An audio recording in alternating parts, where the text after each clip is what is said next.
This is a 100-watt USB-C power adapter. I was sent this to review for free. If you wanted to purchase it, it would cost you about $30. I haven't paid me for the review, and my opinion remains my own.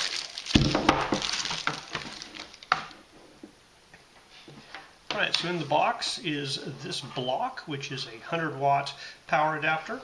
Has a USB-C output and comes with a Velcro cable management wrap. So it has a 6-foot cable here, kind of a square plug into the USB-C part there.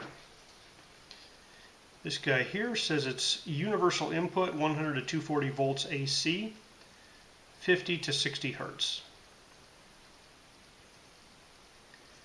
And it looks like it can output all of the different USB-C power delivery voltages from 20 volts on down to 5 volts. The manual, however, is basically useless because it has nothing specific to this power. Alright, so the detector shows here it is USB-C power delivery 3.0. It'll do 100 watts max. It really doesn't support anything else. So there's none of the quick charge, Samsung, Huawei. Basically your device has to be USB-C power delivery. But if it is a USB-C power delivery device, this guy can do up to 100 watts. Right, so when it's not plugged into anything, it does not have much of a vampiric power draw. My meter can't detect any watts going into this guy. So leaving it plugged into the wall doesn't really draw any power unless it's powering something. Okay, I have it plugged into a device and it's delivering 92.7, so say 93 watts. And the power adapter is drawing from the wall, 97 watts.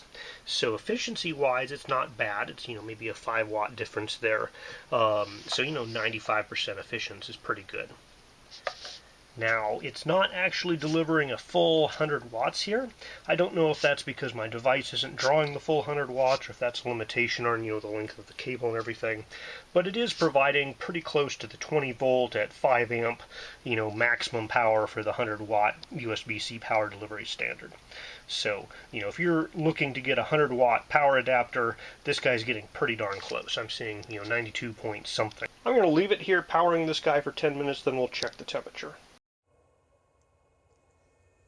Okay, so I'm getting a reading of, 127, 128 Fahrenheit off of this guy, which is hot. Not outrageously hot, but you can definitely tell it's delivering some power. So this battery is probably 200 watt hours of capacity, so it's going to take about 2 hours to charge it all the way up. I'm going to let this guy run and just make sure it can handle 2 hours kind of continuous at 93 watts.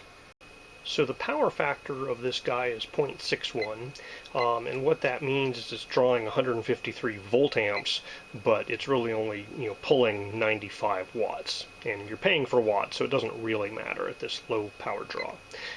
So that's a 1.3, 1.35 amps draw at the 120 volt circuit.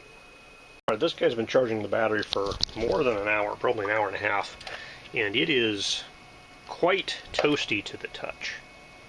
Yeah, it's uncomfortable to leave your hand on it.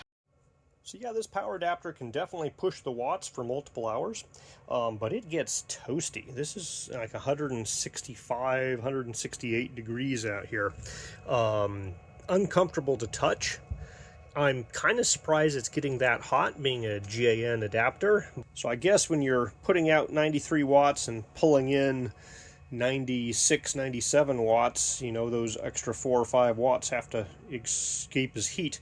I would kind of expect it to not get this high, only, putting out 5 or 6 watts, but apparently it doesn't transfer heat away very well. So this guy works. It put out a whole bunch of watts for multiple hours, but it gets very hot if you're drawing, 93 watts continuously out of it.